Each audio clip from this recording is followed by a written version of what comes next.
Assalamualaikum warahmatullahi wabarakatuh.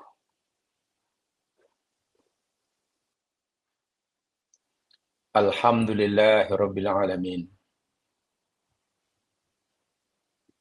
Wa bihi nasta'in ala umuri dunya waddin. Wassalatu wassalamu ala asyrafil anbiya wal mursalin. Nabiyina Rasulina Muhammad sallallahu alaihi wasallam. Wa ala alihi wa ashabihi wa atba'ihi ila yaumiddin. Raditu billahi wa rabba wa bil islami dina. Wa bi Muhammadin nabiyya wa rasulah.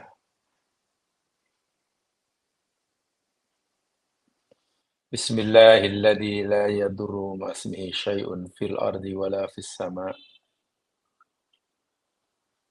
wa huwas samiul alim. Bismillahilladzi la yadurru ma ismihi syai'un fil ardi wala fis sama'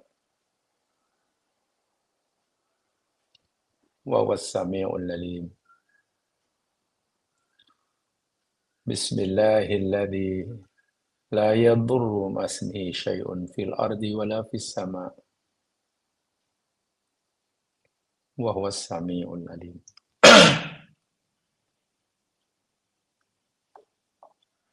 Allahumma 'allimna ma yanfa'una wanfa'na ma 'allamtana warzuqna ilman walhamdulillah ala kulli hal.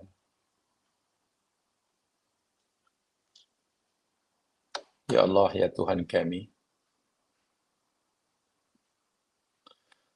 berikanlah kami, ya Allah, ilmu pengetahuan yang memberi manfaat bagi kami. Dan berilah kemanfaatan bagi setiap ilmu yang Engkau berikan kepada kami. Segala puji bagimu, ya Allah, dalam semua keadaan.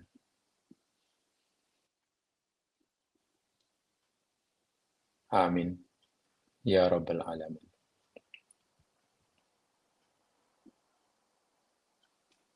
Muslimin, muslimat, para pendengar, saudara-saudaraku seiman dan seagama. Semoga Allah sentiasa memberkati kita, membimbing kita ke jalan yang diridhoinya, memberikan kita kemampuan untuk sentiasa dapat mensyukuri segala nikmatnya, sekecil apapun nikmat tersebut.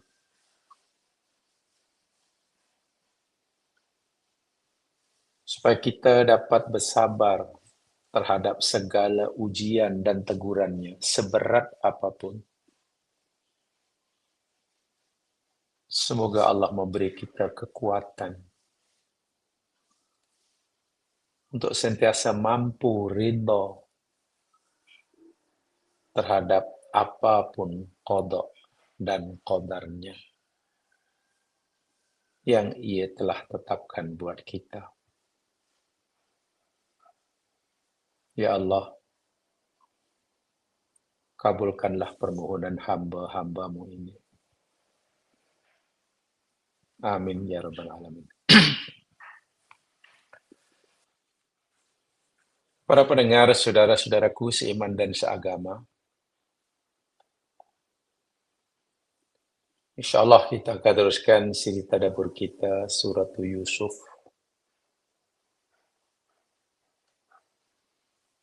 Ayat terakhir yang kita pelajari minggu lepas, yakni ayat yang ke-106.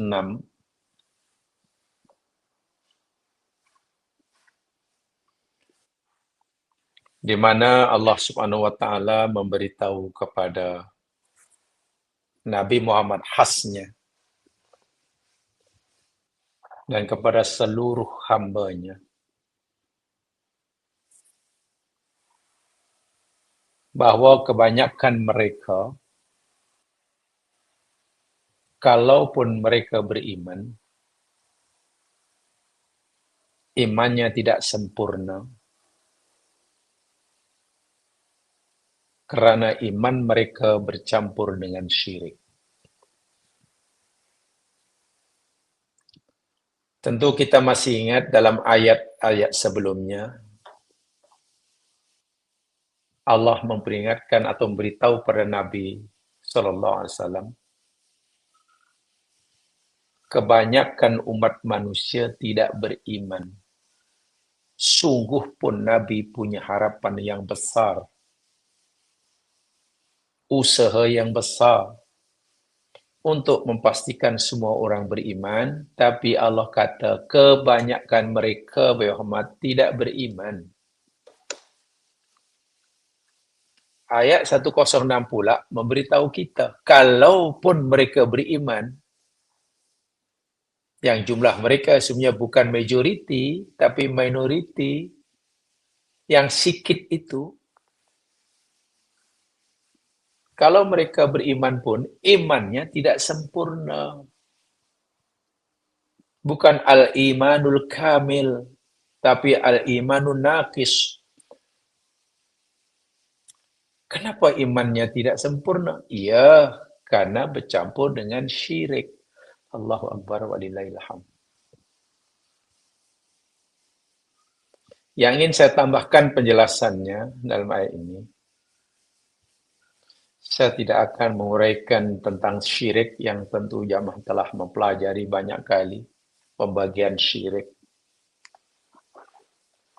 Ada syirik besar, syirik kecil. Ada syirik yang membatalkan syahadah. Ada syirik yang dosa besar tapi tidak membatalkan syahadah. Dengan pelbagai jenis-jenisnya. Tapi yang saya ingin sampaikan sebagai tambahan daripada uraian minggu lepas, yakni berupa pertanyaan tentang ayat ini. Karena dalam ayat ini Allah memberitahu kita, kebanyakan mereka yang beriman itu pun, mereka syirik. Macam mana tuh? Dahlah ramai manusia tidak beriman, yang beriman pun mereka syirik. Pertanyaannya ini, kaifa yakunul mar'u mu'minan wa musyrikan fi anin wahidin? Bagaimana seseorang boleh dikatakan disebut sebagai orang mukmin pada masa yang sama dia seorang musyrik? Bukan iman, tauhid dengan syirik itu sesuatu yang berlawanan. Iman dengan syirik itu sesuatu yang berlawanan.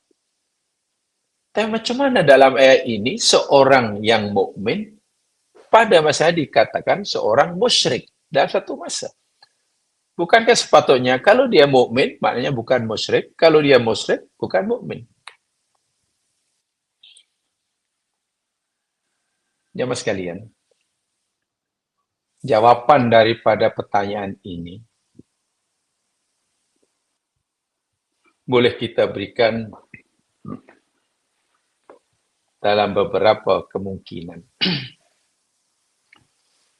Yang pertama, halul musyrikin alladhi kanu yukirruna birububiyatillahi ta'ala wa yusyrikuna ma'ahu biuluhiyatihi. Jawapan yang pertama boleh jadi ia merujuk kepada keadaan orang-orang musyrik Makkah Mereka itu mengakui rububiyah Allah,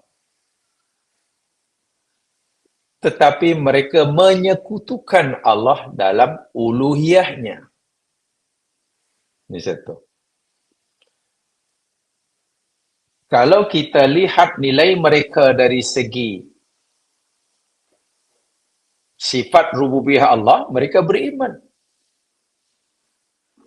Bila ditanya siapa yang cipta langit dan bumi, Allah, kata mereka.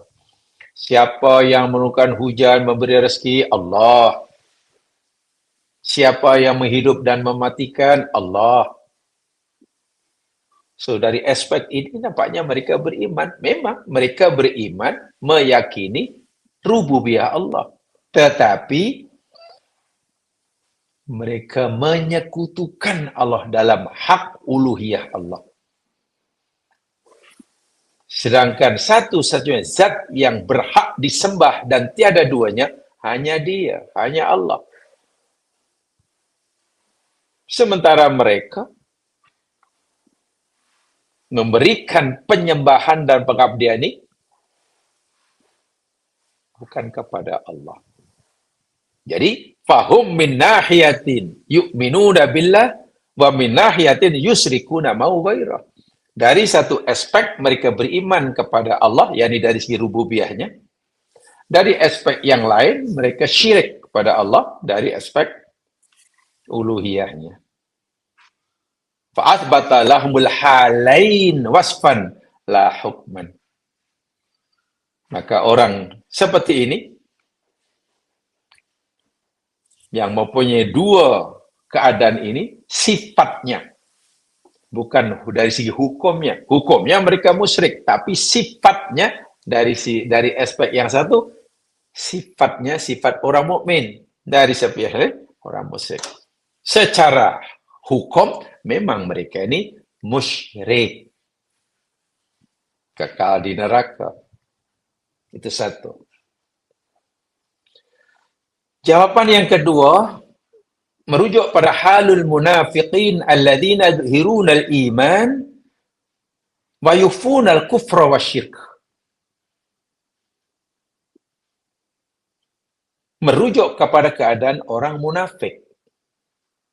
Mereka menzahirkan keimanan, mengucap kalimah syahadah, melakukan segala suruhan, dia solat, dia sedekah, dia berperang di jalan Allah, dia puasa Ramadan. Zahirnya sebagai orang mukmin, tetapi mereka menyembunyikan kekufuran. Zahiruhum ma'an nasi iman. Dari segi zahir mereka beriman bersama orang-orang lain. Wa batinuhum kufrun, tapi dalam hatinya kufur. Maka di sini fajama'a lahum al-amrayni wasfan. Dalam diri orang munafik itu telah berkumpul dua keadaan atau dua sifat keadaan. Zahirnya mukmin, artinya kufur. Sehingga Allah nyatakan kebanyakan mereka ini, dan tidaklah kebanyakan mereka itu beriman padahal kecuali syirik. Jawaban yang ketiga, macam mana orang disebut sebagai mukmin pada masa yang disebut musyrik dalam satu masa?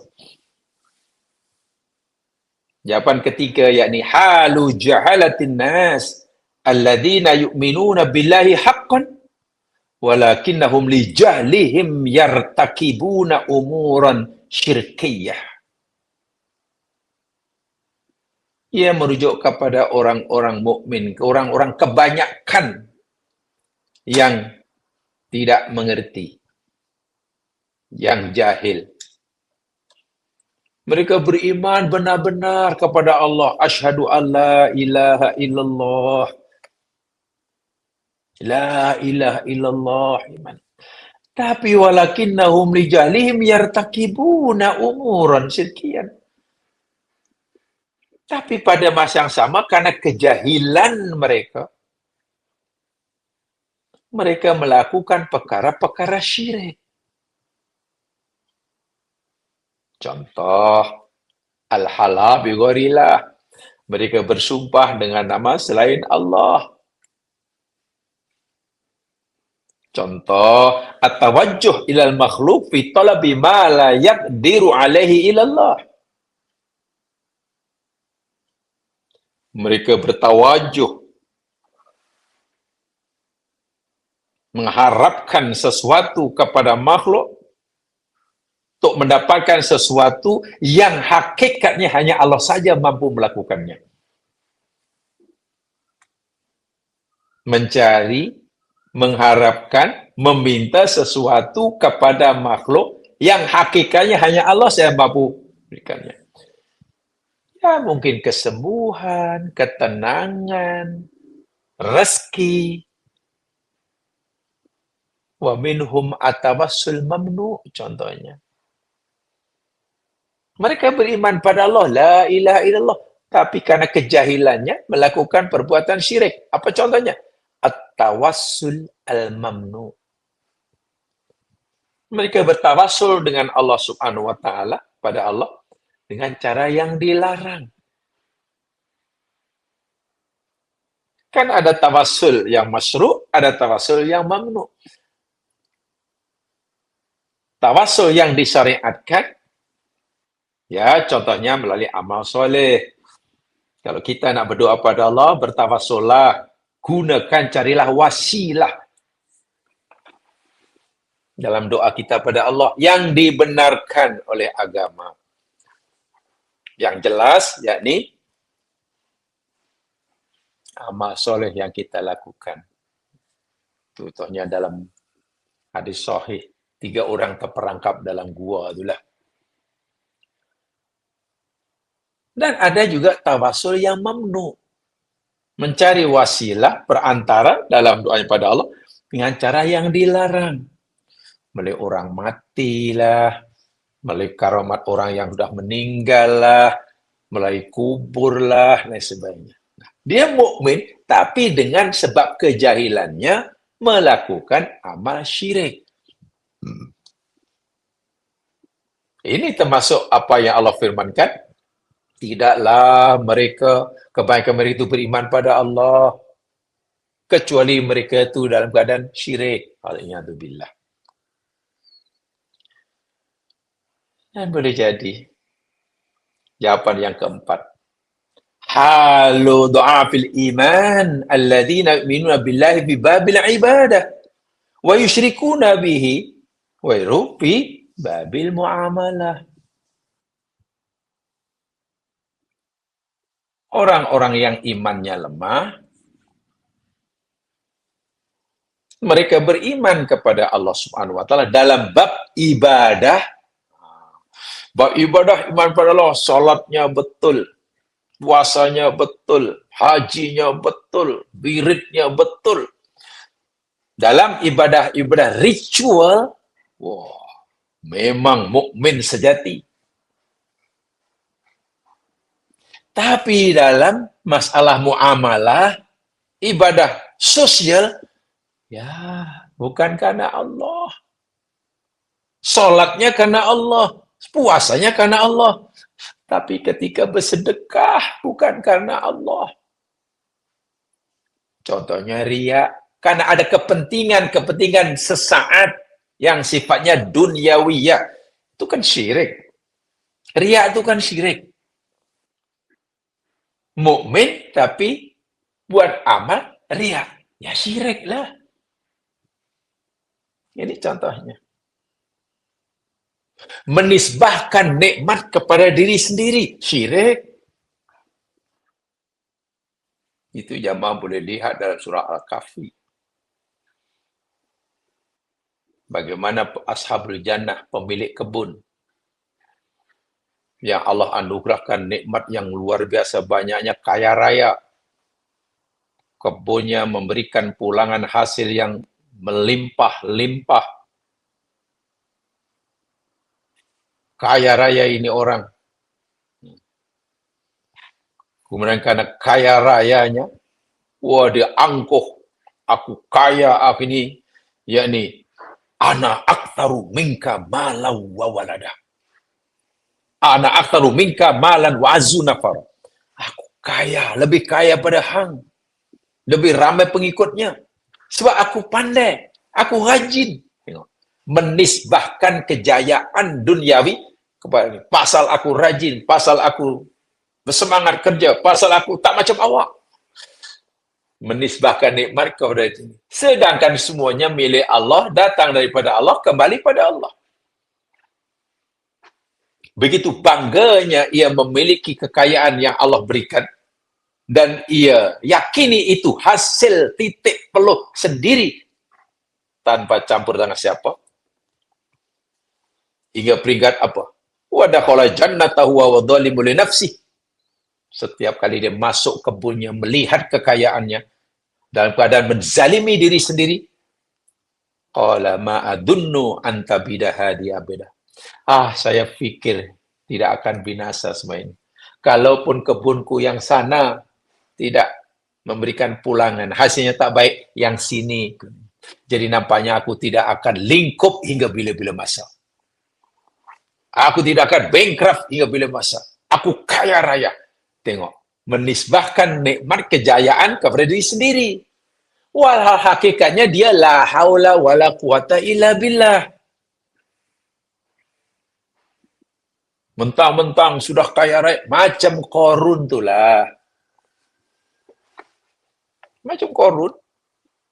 Yang kaya raya ketika diingatkan oleh kaumnya yang beriman, dengan angkuh dan bangganya, innama utitu ala ilmin indi. Kamu jangan menyibuk. Aku kaya raya ini sebab aku pandai. Aku rajin. Nah, menisbahkan nikmat pada diri sendiri. Aku berjabat, berada pada kedua sekali, pasal usahaku. Sini. Lupa bahawa la haula wala quwata illa billah. Dia tidak punya daya apa-apa kecuali kepada Allah. Dia lupa inna lillahi wa inna ilaihi raji'un. Orang yang tidak memahami dan tidak mengamalkan inna lillahi wa inna ilaihi raji'un, la haula wala quwata illa billah, itu syirik. Sebab itulah teguran kawannya yang mukmin setelah si kaya tadi jatuh lingkup, bankrupt dia kata apa? Wa uhita bi thamarihi fa asbaha yuqallibu kaffayya la ma'anfaqa fiha. Setelah lingkup bankrupt, nih apa? Yuqallibu kaffay. Rugi semua, habis. Melihat semua kebunnya binasa. Wa yaqul, baru waktu itu kata, ya laitani lam usyrik bi rabbi ahada. Tengok. Dia sendiri sedar. Lam usyrik, ya laitani, aduhai kalaulah seandainya aku tempoh hari, masa-masa yang lepas, aku tidak menyekutukan Tuhanku dengan seorang pun, tak akan jadi macam inilah. Sekarang semua kekayaanku hancur, diambil alih semua oleh Allah. Ya kan aku menyekutukan, aku sepatutnya mengembalikan nikmat itu milik Allah, dari Allah. Kenapa aku kata ini aku punya? Itu sudah syirik. Nah, barangkali yang keempat inilah yang paling ramai. Mukmin tapi musyrik.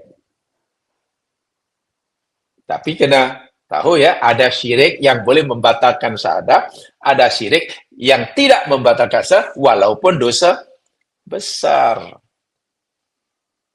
Sehingga dengan ayat ini Allah beritahu kita, tidak mustahil iman dan syirik itu berkumpul pada diri seseorang pada masa yang sama.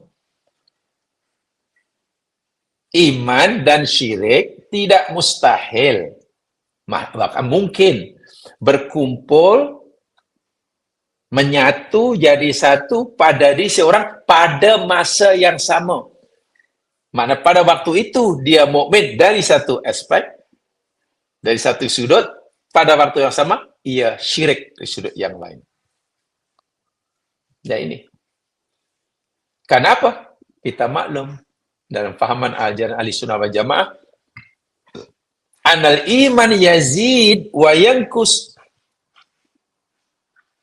Iman tuh boleh kuat, boleh bertambah, dan juga boleh kurang. Ya kuat, kadang-kadang iman jadi kuat, kadang-kadang jadi lemah. Annahu laisa ala martabatin wahidah, bal huwa ala maratib mutafawitah. Iman bukan berada pada satu level saja. Kalau tidak iman, kufur. Kalau kufur, iman. Wah, bukan begitu. Itu orang khawarij. Ya. Tak ada iman, kufur. Kalau iman. Wah, kan. Iman itu ada beberapa level. Ada yang tinggi, ada yang sedang, ada yang rendah, ada yang bawah. Walihada la yamtani'u ijtima'ul iman wasyirk. Oleh karena iman itu ada naik, ada turun, ada tinggi, ada rendah, ada kuat, ada lemah, berada pada banyak level dan tingkatan, maka tidak mustahil iman dan syirik itu berkumpul dalam diri seorang pada masa yang sama. Wa amal imanu bimaroti bihidaniyah, adapun iman pada tingkatan yang paling bawah, fawa imanun nisbiyun. Dan itu disebut sebagai iman yang relatif. Orang ada iman paling rendah. Maknanya imannya relatif. Bila iman seorang itu paling rendah, begini kaidahnya. Kullama qaruba min martabatil kamal ibta'ada bi qadarihi ala syirki. Semakin dekat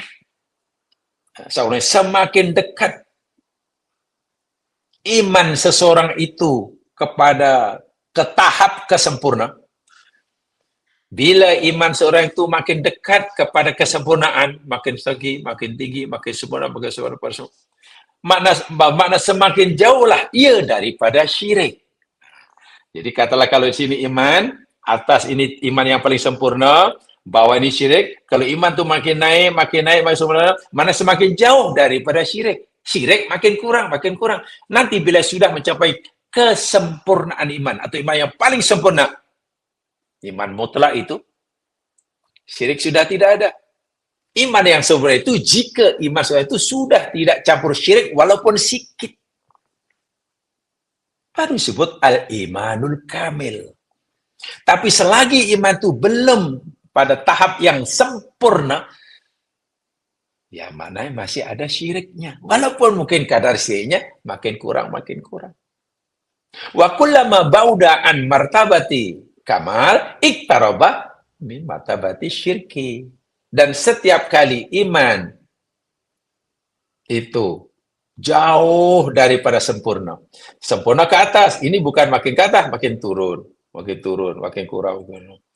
Maknanya semakin jauh daripada iman sempurna, bermakna ia makin dekat kepada tingkatan syirik. Ya begitulah iman. Jadi iman itu di tengah, yang paling atas namanya kamalul iman, yang bawah namanya syirik sempurna. Kemana iman ini bergerak? Makin tambahkah atau makin kurangkah? Makin naikkah atau makin turun? Kalau semakin naik, makin tambah, makin mendekati kesempurnaan, maka semakin jauh daripada syirik. Syirik makin kurang. Dan syirik akan hilang sama sekali bila iman seorang sudah mencapai al-imanul kamalul imanul kamil. Tapi kalau imannya makin kurang, ya mananya campur syirik. Nah, iman yang campur dengan syirik, itulah namanya imanun nisbiyun. Iman masih campur dengan syirik, itu namanya iman nisbi, belum mutlak. Karena masih campur syirik. Syirik pun masih syirik nisbiyun, bukan syirik mutlak. Syirik mutlak lawannya iman yang sempurna. Begini. Jadi orang yang beriman dengan iman yang tidak lengkap, tidak sempurna, fal mu'min dzul iman an-naqis mu'minun bil qiyasi ila syirkil Orang beriman dengan iman yang tidak sempurna, adalah seorang mukmin dari sudut syirik tulen. Iman yang tidak sempurna itu tidak sebagai orang mukmin dari kalau kita pandang daripada syirik yang tulen. Karena syirik tulen menafikan iman sama sekali. Ini masih ada iman, mana dia ya orang mukmin lah kalau kita lihat daripada syirik tulen. Dan pada masa yang sama dia seorang musyrik. Bahwa fi dzatil waqti musyrikun bil qiyasi ila imanil mahdul kamil. Dan pada masa yang sama ia adalah seorang musyrik dari kalau kita lihat dari sudut iman yang sempurna. Kalau kita nilailah dengan tanda aras iman sempurna, dia itu musyrik. Sebab ada syiriknya. Tapi kalau kita nilai dia itu daripada syirik yang mutlak, dia itu mukmin. Karena dikatakan syirik mutlak belum. Karena masih ada iman. Nah, itulah namanya. Jadi tadi saya katakan ada imanun nisbiyun, ada imanun kamil. Ada syirik yang mutlak, ada syirik yang nisbi. Yang nisbi. Nah, ini dia. Hadza huwa makna nisbatul iman, nisbiyatul iman, wa nisbiyatul syirki. Inilah yang dimasukkan dengan kenisbian iman dan kenisbian syirki. Atau iman nisbi dan syirki. Fasyirku wal iman anakisani nisbiyatani. Iman dan syirik itu yakni sudah digambarkan kedua-duanya ada nisbi, ada yang mutlak. Sehingga iman yang nisbi tidak mustahil, bahkan mungkin bercampur dengan syirik yang nisbi. Iman yang tidak sempurna boleh jadi masih bercampur dengan syirik, bukan syirik yang mutlak. Yang tak boleh bercampur itu iman yang kamil, tak mungkin ada campur dengan syirik yang kamil, itu lawan. Tapi kalau iman yang kamil itu, iman itu masih ada syirik, maknanya belum mencapai kesempurnaan iman. Belum berada pada peringkat paling atas. Kenapa? Karena masih ada syirik. Kalau sudah bebas dari syirik sekecil apapun, barulah disebut iman kamil. Paham ya? Jadi ayat ini sebenarnya tidak mustahil iman seseorang disebut sebagai mukmin pada masa yang sama disebut musyrik. Artinya apa? Imannya masih nisbi dan syiriknya pun nisbi. Tapi kalau iman sudah paling sempurna, bebas daripada syirik, tak boleh lagi disebut musyrik. Kalau orang sudah musyrik yang paling sempurna, tak boleh lagi disebut orang mukmin. Batal dah, sudah berlawanan. Sebab itu orang mukmin karena Allah ibadahnya ria, imannya masih ada. Kita panggil dia, oh dia itu orang mukmin. Tapi pada masa dia musyrik. Cemana dia mukmin? Ya, di salatnya karena Allah, tapi tengok yang lain. Syahadahnya betul tuh. La ilaha illallah. Tapi dia puasanya, hajinya, ria. Bukan itu maknanya mukmin yang musyrik.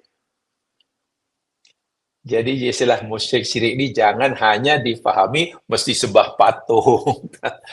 Ya kalau orang mukmin tak mungkinlah ada ikut upacara di Pavali atau Taipusam. Tak mungkinlah.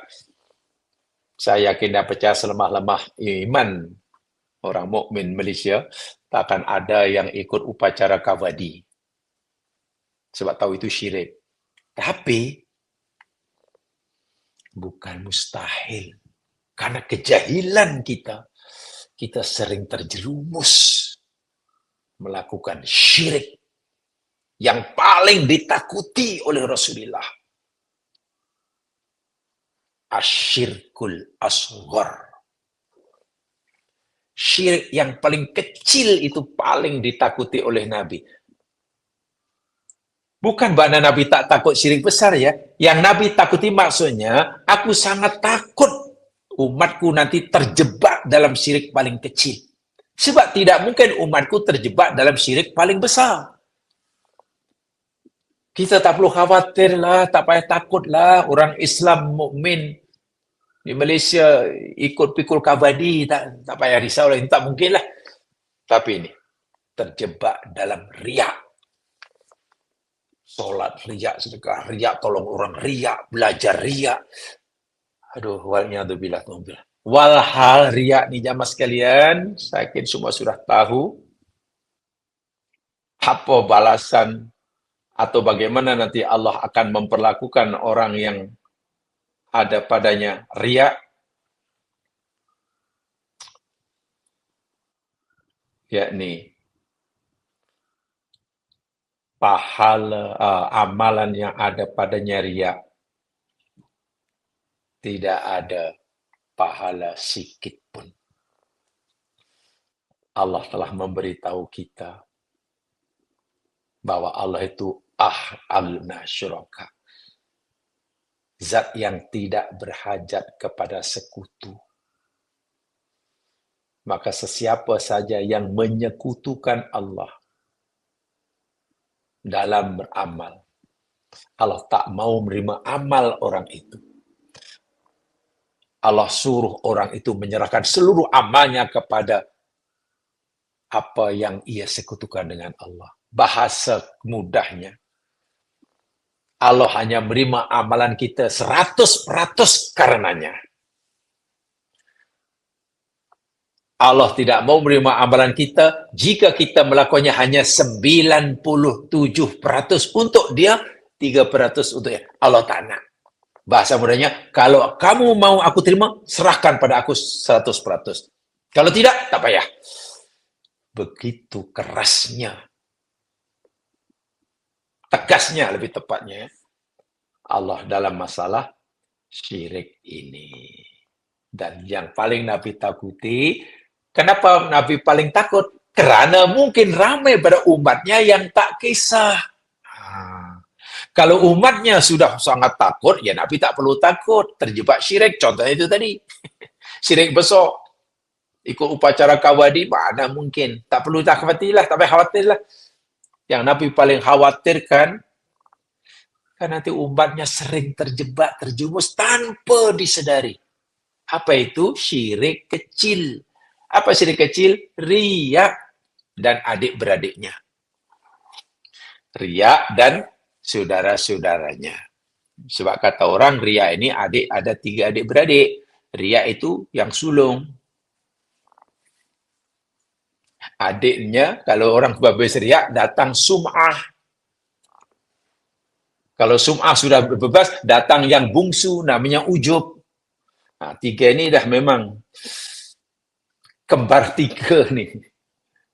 Riya, sum'ah, ujub. Kalau riya itu memperlihatkan, mempertontonkan amal soleh pada orang agar ia dapat kredit, pujian tak apa kepada Nabi. Kalau dia sudah terlepas daripada riya karena semasa buat melakukan amalan itu tak ada siapa yang nampak, tak ada siapa yang tahu. So riya dah terlepas. Iblis datang, sum'ah, membisik kita untuk kita hebah-hebahkan supaya orang tahu. Sebab rugi rasanya kalau lah orang tak tahu yang amalku ni banyak, aku pernah buat itu, dia fikir, orang fikir aku tak buat apa-apa. Penat-penat aku buat, tapi orang tak tahu. Dihibahkan.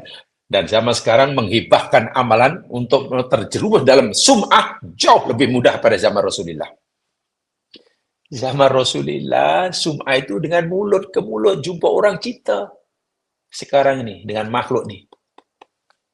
Ini boleh menghapuskan pahala amalan kita, tapi juga boleh menambahkan pahala.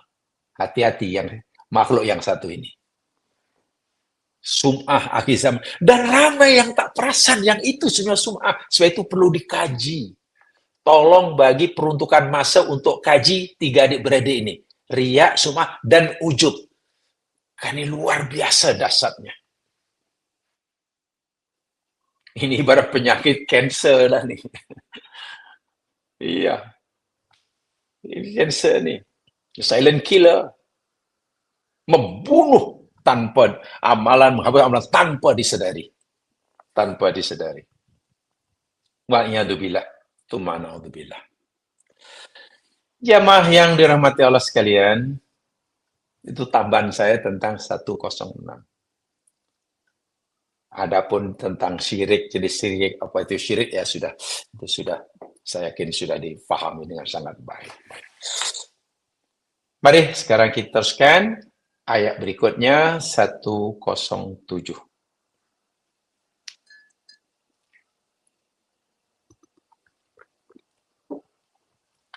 A'udzu billahi minasyaitonir rajim.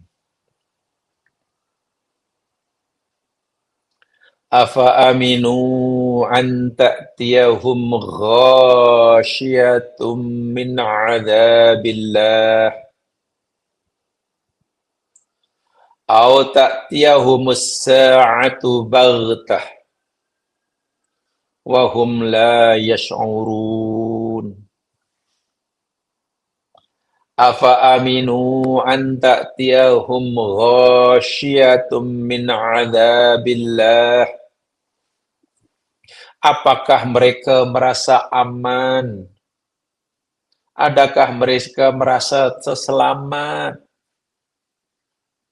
dari datangnya siksa Allah yang akan menimpa mereka selama menyeluruh, meliputi mereka? Ingat, siksa Allah yang Allah janjikan pada kamu, wahai orang yang berderhaka pada aku, kata Allah. Siksaku yang aku ancamkan pada kamu yang berderhaka pada aku ini, bila berlaku ia menyeluruh, menimpa semua kamu. Dan datangnya siksaku ini tiba-tiba. Kamu fikir kamu rasa aman? Apa kamu fikir kamu boleh merasa tenang dan hidup kamu?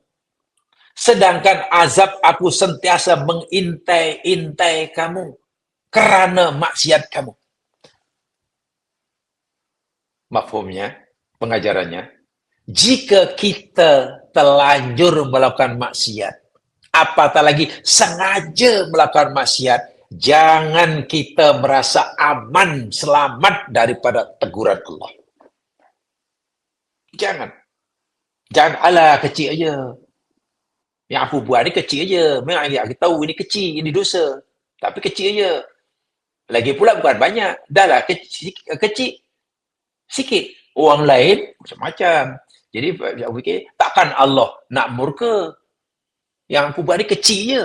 Jangan. Jangan meremehkan maksiat. Itu maksudnya. Jangan merasa aman daripada azab Allah bila kamu melakukan maksiat. Maknanya, jangan sekali-kali meremehkan maksiat. Hanya karena kecilnya. Sehingga pesanan ulama salaf salih. La tanzur ila sighoril maksiyah. Walakin inzur ila adhamatil ladhi asait. Jangan kamu memandang kepada kecilnya dan remehnya maksiat. Jangan kamu pandang kepada kecilnya dosa dan penderhakaan. Sehingga kamu tergamak melakukannya. Tetapi pandanglah kepada kebesaran, keagungan zat yang kamu derhakai. Bila kita melakukan maksiat, ya mas kan, walaupun maksiat itu nampaknya kecil dari hukum syarak, tapi maksiat yang kita lakukan yakni di hadapan Allah yang Maha Agung. Bagaimana mungkin kita menganggap remeh? Buat kesalahan di hadapan Allah yang Maha Agung, itu bukan kesalahan kecil. Itu kesalahan besar. Sebab itu orang yang sentiasa melihat maksiat itu besar, karena dilakukan di hadapan Allah yang Maha Besar, maka bila terlanjur melakukan maksiat, apa yang sengaja, pasti merasa tidak aman, tidak tentram, merasa tidak selamat. Kata Nabi, orang mukmin melihat dosanya seperti mana ia duduk di kaki bukit yang bila-bila masa boleh menghempapnya. Sehingga dia akan segera bertaubat tanpa tangguh-tangguh. Satu. Apatah lagi datangnya azab Allah tadi, au ta'tiyahumus sa'atu baghtah wa hum la yash'urun. Atau adakah mereka itulah merasa selamat, merasa aman daripada kedatangan kiamat saat kehancuran semesta, sedangkan datang daripada kiamat itu tiba-tiba. Wahum la yash'urun, tanpa mereka sedari. Tanpa mereka sedari. Tidakkah mereka tahu bahawa kiamat itu boleh sahaja datang dengan tiba-tiba pada waktu yang mereka tidak pernah jangkakan? Waktu itu sudah terlambat untuk memperbaiki keadaan, betulkan amal, maka janganlah tunggu masa. Nah, cerita tentang saat dalam ayat ini, kiamat, jamaah sekalian, kalau kiamat merujuk kepada kebinasaan alam semesta, insya Allah, menurut ukuran waktu, menggunakan ukuran waktu kita, masih lama lah. Masih lama. Kalau yang dimaksud itu kiamat, menurut kepada kehancuran alam semesta, bertukar menjadi alam akhirat, itu masih lama lah. Bukanlah seminggu dua. Kata para pakar-pakar astronomi dan kosmologi, khasnya dalam bidang kosmologi, cerita tentang asal-usul keadaan sekarang dan keadaan akhir hayat alam semesta, ya masih lama lagi. Ada satu hasil kajian,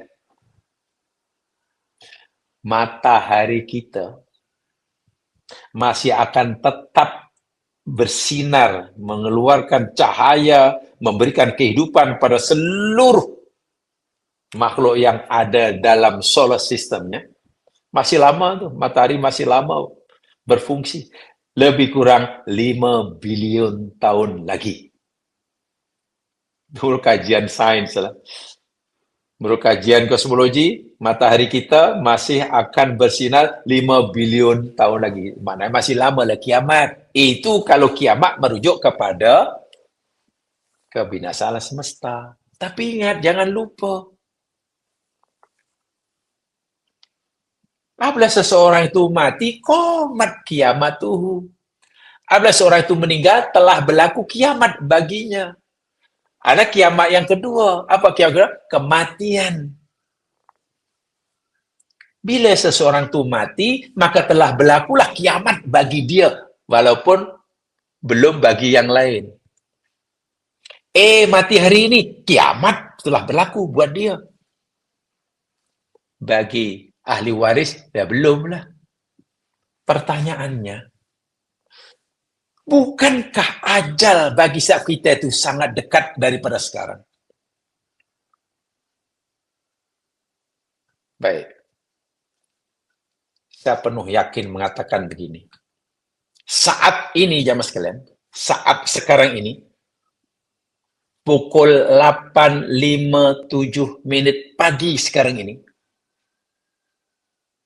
jarak saya dengan ajal saya jauh lebih dekat daripada jarak saya dengan ajal saya pukul 8 tadi. Ya. Masa kita mula kelas tadi pukul 8, jarak saya dengan ajal saya jauh sikit. Sekarang sudah dekat. Habis kelas makin dekat, esok makin dekat. Saya makin mendekati ajal saya, termasuk saudara-saudara sekalian. Makin dekat, bukan makin jauh. Makin dekat, makin dekat, makin dekat dengan ajal. Sesaat berlalu, mana sesaat sudah makin dekat. Satu hari berlalu, itu satu. Masalah yang kedua, saya tidak tahu Bila tepatnya, bila pas secara pasti, ajal saya itu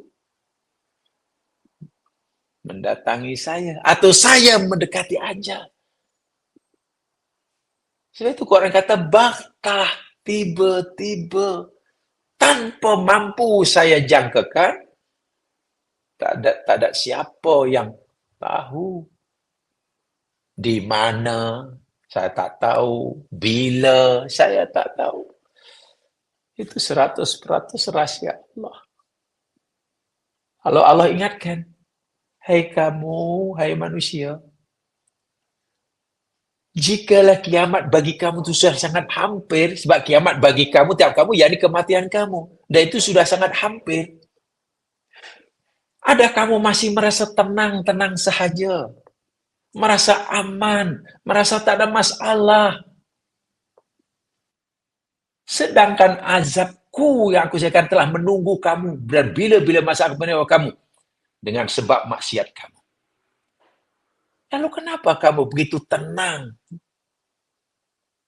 ketika melakukan maksiat? Tanpa rasa bersalah, tanpa ada rasa takut. Jauh sekali ada keinginan untuk segera bertaubat. Ini teguran yang sangat keras nih jamaah sekalian.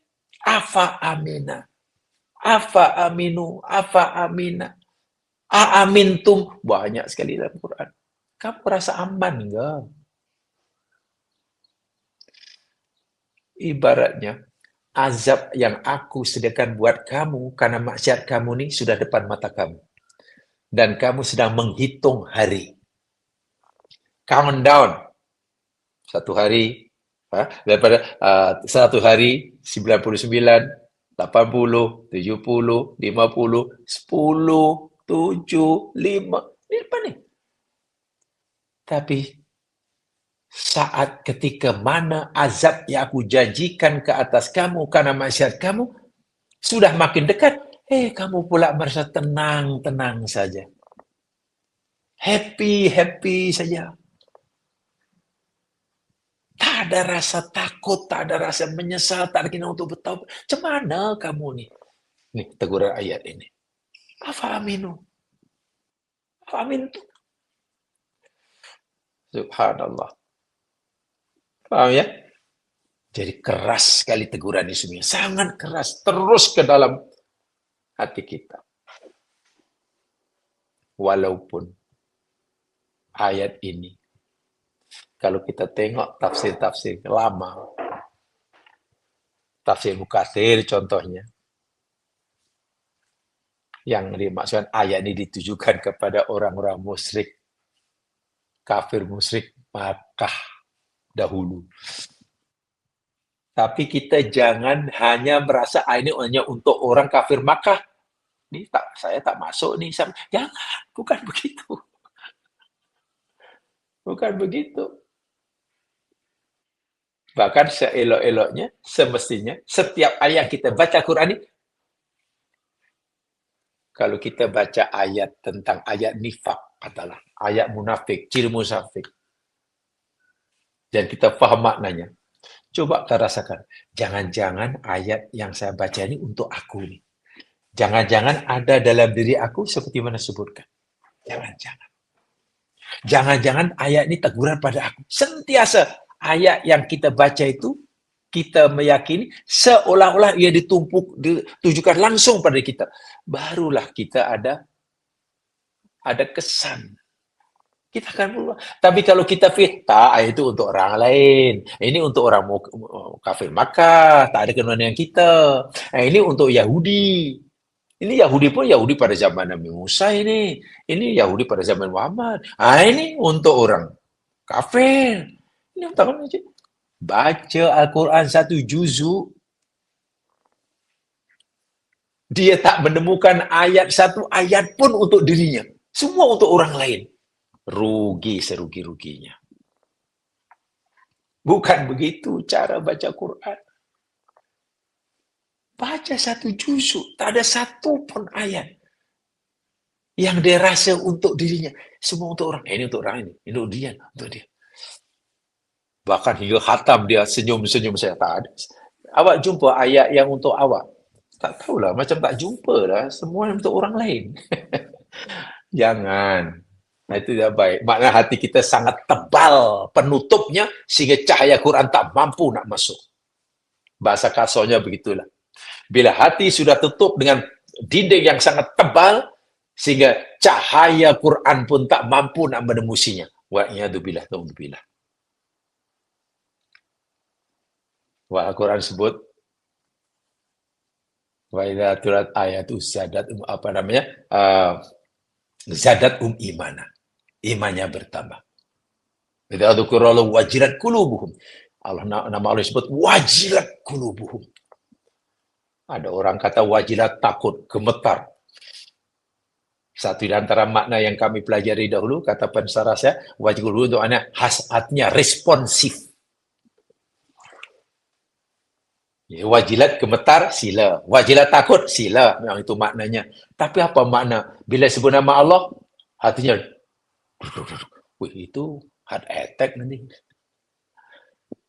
Ada makna yang mungkin membantu kita malah mengamalkannya, responsif.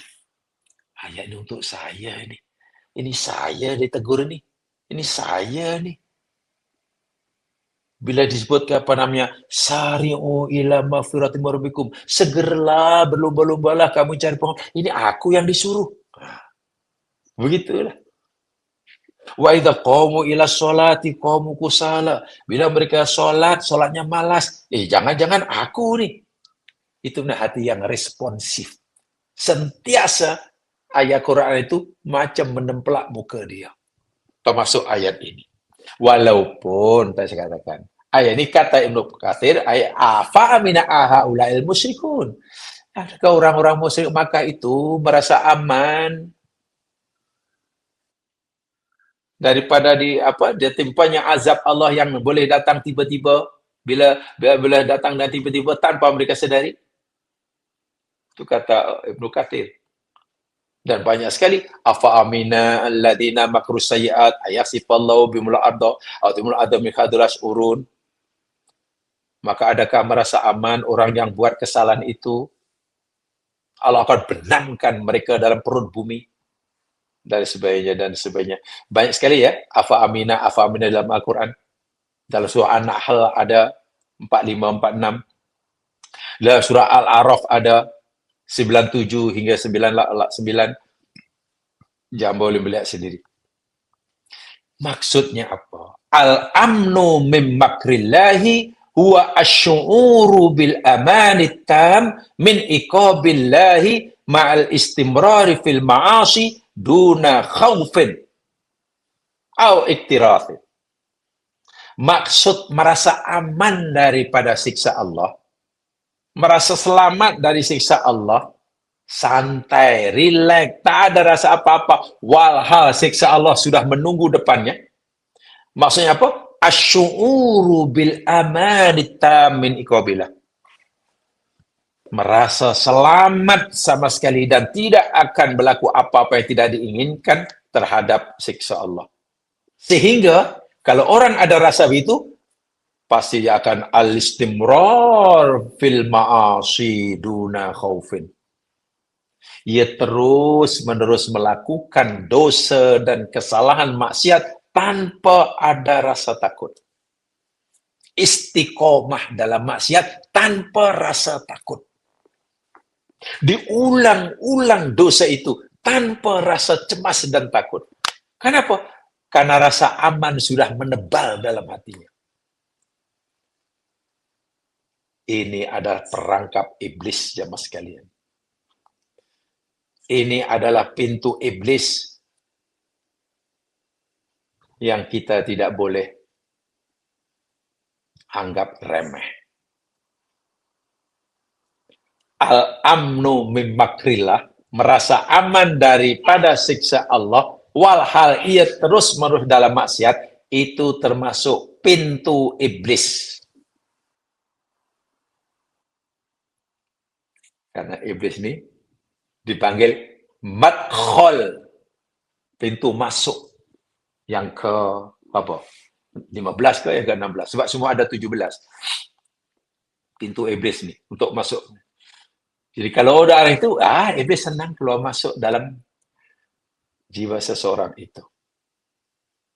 Nah, rasa amarah tak rasa bisa langsung. Tak bisa langsung.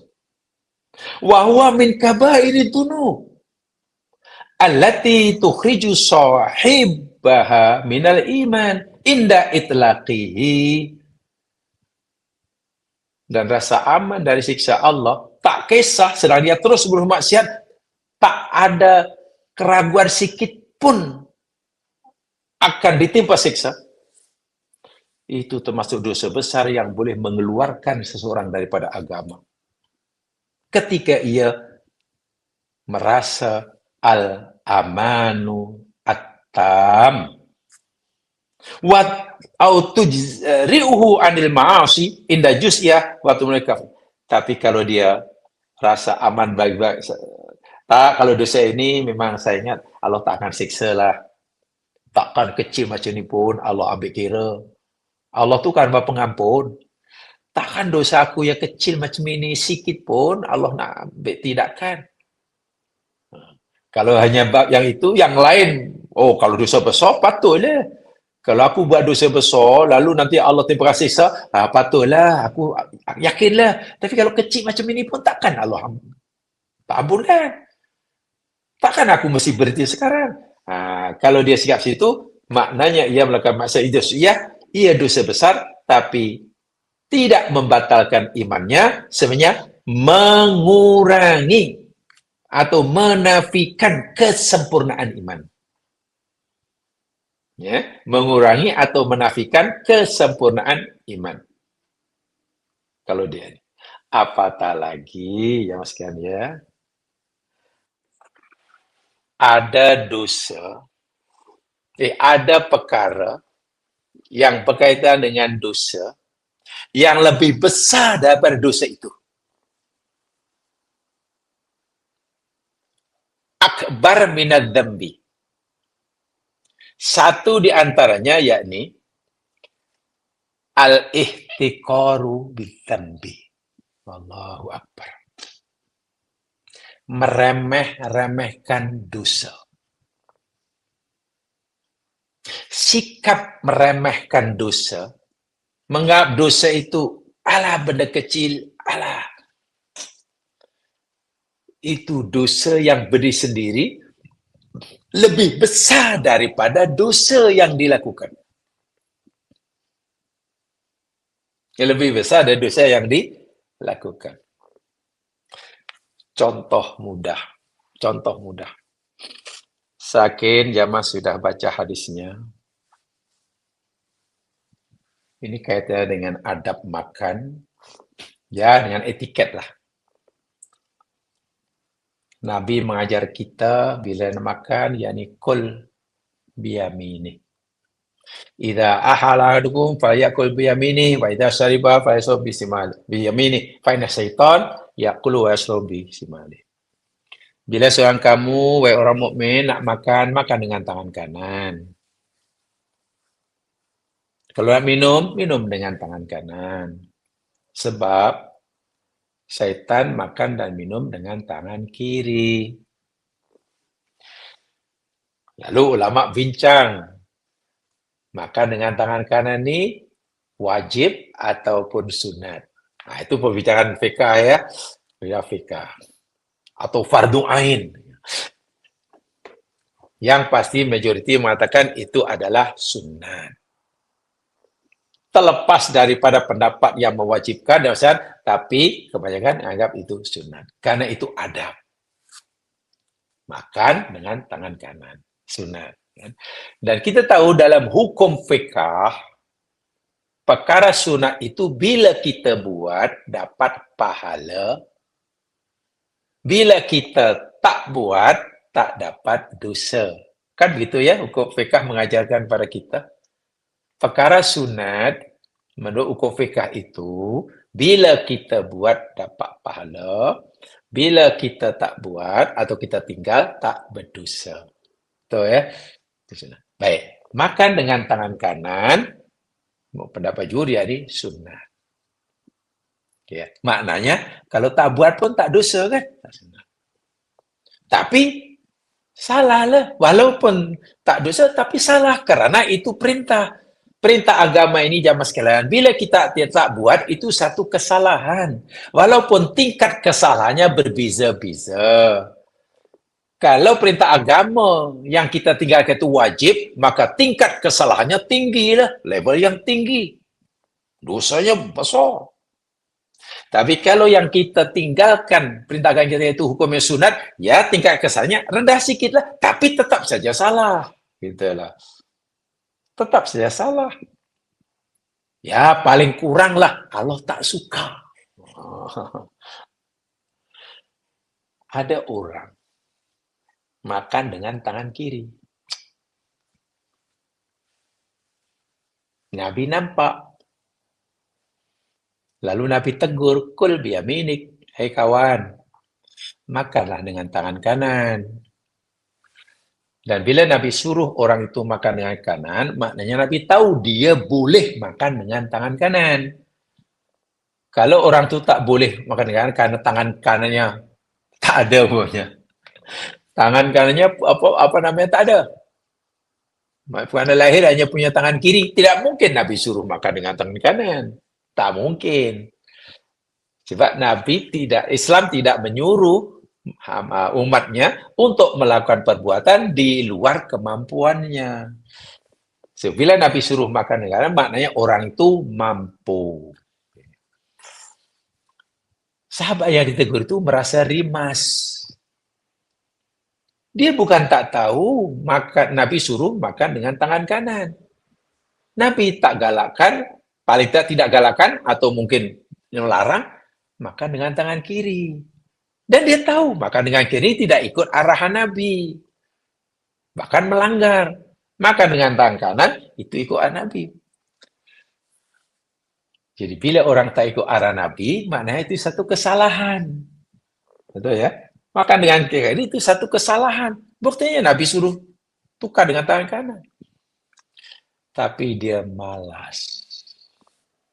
Dia menganggap remeh. Dalam hatinya, apa mana? Nak makan pun tangan kanan. Apa bezanya tangan kiri? Yang penting kan masuk mulut.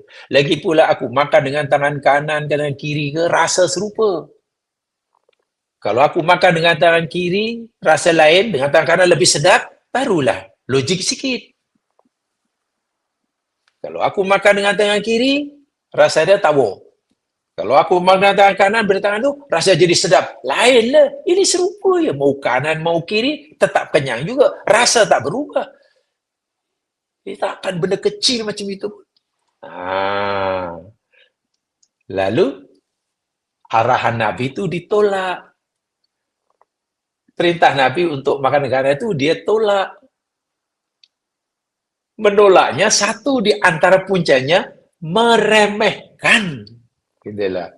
Alah, makan tangan kiri pun ditegur.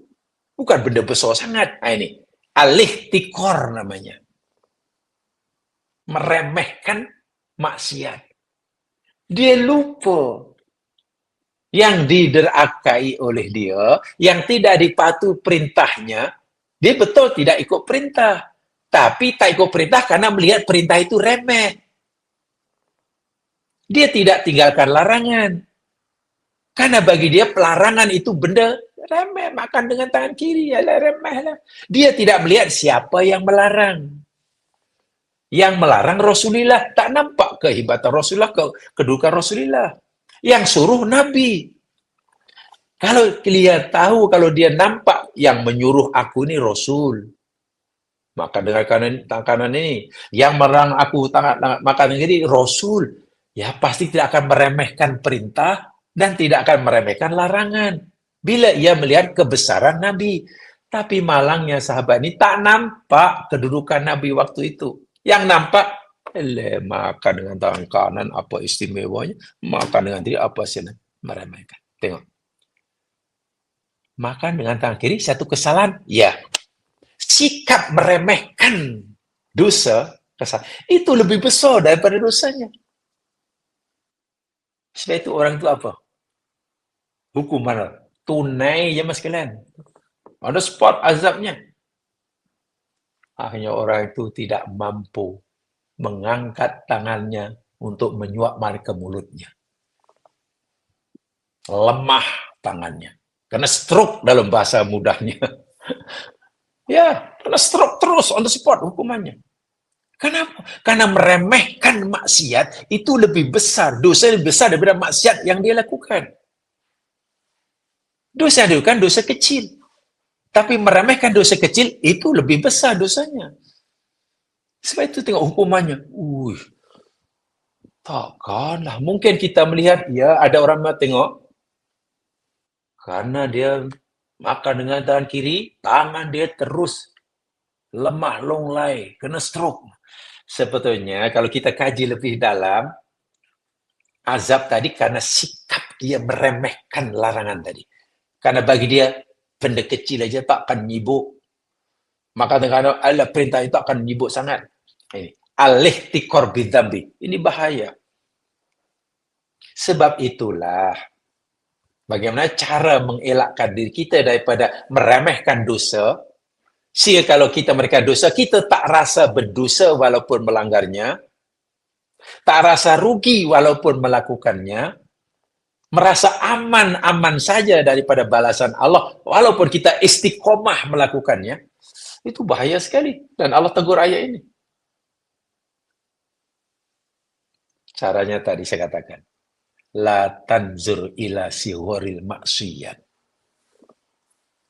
walakin inzur ila adamatin man asait. Jangan kamu pandang kepada kecilnya maksiat, kecilnya dosa, kecilnya penderakaan. Tapi pandang dan lihatlah kepada keagungan kebesaran zat yang engkau derhakai. Subhanallah. Belajar daripada kisah malaikat, iblis, Adam ketika di surga itulah, tolong dikaji itu. Apakah pengajaran besar bagi kita manusia dengan kisah Adam, iblis dan Adam ketika di surga itulah, terus sujud itu. Itu luar biasa, itu pengajaran yang ada di dalam di sebalik kisah itu sangat luar biasa. Malaikat terus sujud ketika disuruh sujud karena dia melihat siapa yang menyuruhnya, bukan melihat suruhannya. Bukan semata-mata melihat suruhannya, sujud, tapi melihat siapa yang suruh aku sujud. Oh Allah, terus. Iblis tidak melihat siapa yang menyuruhnya untuk sujud hormat. Tapi melihat sujud hormat. Macam tak masuk di akal. Apa keistimewaan Adam daripada aku? Aku lebih baik daripada dia. Dahlah dia itu dicipta daripada tanah, aku daripada api. Dia itu lebih muda daripada aku lebih senior. Dari seniority, aku lebih senior. Dia tak masuk di akal langsung. Dia melihat perintah itu logik tak logik, patut dipatuhi atau tidak. Dia tidak melihat siapa yang menyuruh. Iblis menjadi penderhaka. Allahu Akbar. Itu pengajaran bagi saya luar biasa. Nah ini, akhirnya orang merasa aman. Bila sudah merasa aman, tak rasa bersalah. Wa'iyadzubillah, alhamdulillah jamaah sekalian. Jika ada istilah akhir-akhir ini, akhir zaman ini ada semacam budaya, ada semacam kebiasaan yang hendak dibudayakan tanpa disadari. Apa itu? Normalisasi maksiat. Normalisasi dosa. Benda itu dosa. Ada ancaman siksanya. Benda itu maksiat. Diancam oleh Allah dengan azab. Tapi karena orang itu selalu melakukannya berulang kali, lagi pula ramai orang lain pun buat juga, sehingga dosa itu sudah menjadi normal dah. Normal. Orang buat dosa, orang pada normal dah. Sehingga ada normalisasi maksiat. Ini ciri akhir zaman. Sehingga orang tidak merasa bersalah. Buat salah, tidak merasa bersalah. Bagaimana mungkin takut akan ditimpa siksa? Mengumpat, mengorek-orek kesalahan orang, memaki-maki orang, suudzon pada orang. Tidak ada kebaikan pada orang lain, yang ada hanya keburukan saja. Yang baik semuanya ada pada dirinya, yang tak baik semua pada diri orang. Apa itu bukan kesalahan menurut agama? Mari kita buka kitab-kitab ihsan. Ada iman, ada Islam, ada ihsan. Coba dibuka tajuk-tajuk ihsan. Yang berkaitan dengan akhlak, kaitannya dengan tazkiyatun nafsi, kaitannya dengan qalbun salim, baru nanti kita, lah, rupanya ramai juga orang Islam yang sudah tenggelam dalam dosa tanpa menyadarinya. Bahkan sudah dianggap normal. Iya.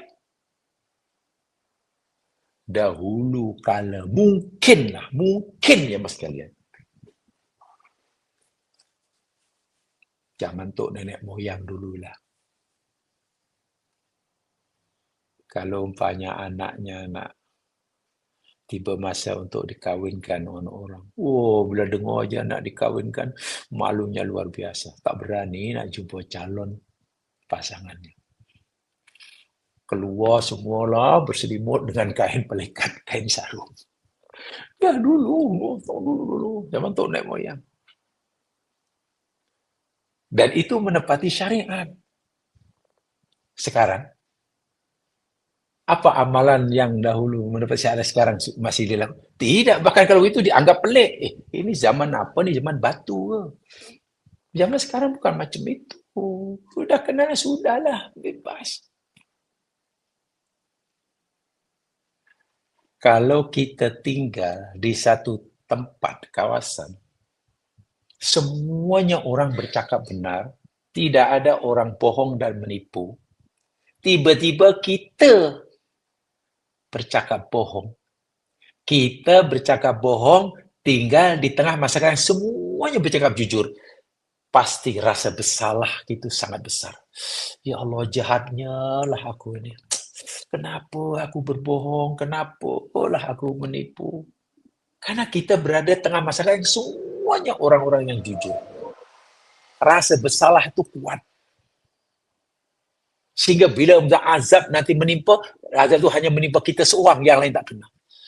Tapi minta maaf, kalau kita menipu dan berbohong dan hidup di tengah-tengah masyarakat yang semuanya penipu, rasa bersalah karena menipu itu tak ada lagi dah. Karena menipu sudah normal, sudah jadi budaya. Normalisasi dosa itu berlaku akhir zaman. Lihat sajalah. Orang mengumpat, orang maki orang sesuka hati. Apalagi dengan makhluk yang menamain ini. Waliyadzubillah. Mungkin tahu dulu ya mas kan, 30-50 tahun lalu. Bila orang didapati bersalah karena menyalahgunakan dana awam, malu luar biasa ya mas kalian. Di awal kemerdekaan kalau orang didapati bersalah lah karena menyalahgunakan dana awam, atau istilahnya mencuri lah, rasuah lah, malu karena itulah orang pertama menyalahgunakan dana awam, rasuah. Memang betul-betul tak tahulah, malu, menyesal, satu kalau tanggung, bahkan satu kampung menyesal aku punya warga kampung macam ni. Tapi minta maaf, akhir-akhir zaman ni menyalahgunakan dana awam, rasuah, sama dana awam itu dana awam negara ataupun tabung surau, dah macam benda biasa. Dianggap salah tapi macam, biasalah, orang tu rasuah biasa, banyak orang lain rasuah pun biasa, senyum-senyum biasa. Sehingga minta maaf, orang mengambil hak orang lain, orang rasuah, orang menipu, itu dianggap biasa. Seakan-akan tidak menjejaskan harga dirinya. Seakan-akan keimanannya tidak terjejas. Sehingga ramai orang Islam pun kurang rasa takut, kurang rasa malu. Tapi orang Islam, peliknya, cukup takut, cukup malu, bahkan tak berani. Makan, kata Allah, sate kaki pendek, umpamanya. Ada daging khinzir, umpamanya. Pantang, jangan. Orang Islam pantang, jangan. Kalau belum dimuntahkan, mungkin kena tukar darah dia, cuci darah kalau termasuklah seketul aja daging babi. Takutnya luar biasa. Baguslah, itu haram. Takut orang makan daging, orang Islam takut termakan daging babi, bagus. Tapi kalaulah makan daging babi itu takut begitu, kenapa tidak takut Rasulullah? Orang makan daging babi, dosa. Iya. Dosa yang kepada Allah Subhanahu wa taala. Iya. Wajib bertaubat, betul. Rasulullah, dosanya bukan pada Allah saja, jemaah sekalian. Itu menzalimi ramai orang. Cara untuk mereka pengampunan relatif lebih susah daripada. Tapi karena sudah dinormalisasi. Itu Allah tegur dalam ayat ini. Adakah kamu merasa aman daripada azabku yang dah mengintai-intai kamu? Nih, azabku sentiasa memati kamu. Kamu ni maksiat, bermahir Raja Lela ni, berterusan ni. Bahkan kamu sudah normalisasikan. Kamu rasa tenang-tenang saja. Tak ada keinginan untuk berhenti. Tak ada keinginan untuk membenci maksiat. Tak ada keinginan untuk bertaubat terhadap keterlanjuran. Allah. Walhai ini boleh datang tiba-tiba bila masa. Dengan tiba-tiba. Kiamat boleh datang dengan tiba-tiba. Kiamat bagi kamu lah namanya kematian. Kematian mengintai bila-bila masa. Tapi masih terus-menerus menambahkan bebanan. Bukan menambahkan bekalan, tapi menambahkan bebanan. Sepatutnya bekalan ditambahkan, bebanan dikurangi. Tapi karena itulah, kalau aku bersalah pun, bukan kau seorang buat salah ini, ramai orang buat salah. Kau mengumpat pun memang dosa, tapi bukan kau seorang. Sekarang dah budaya dah mengumpat tu. Kalau tak mengumpat, bahkan rasa pelik.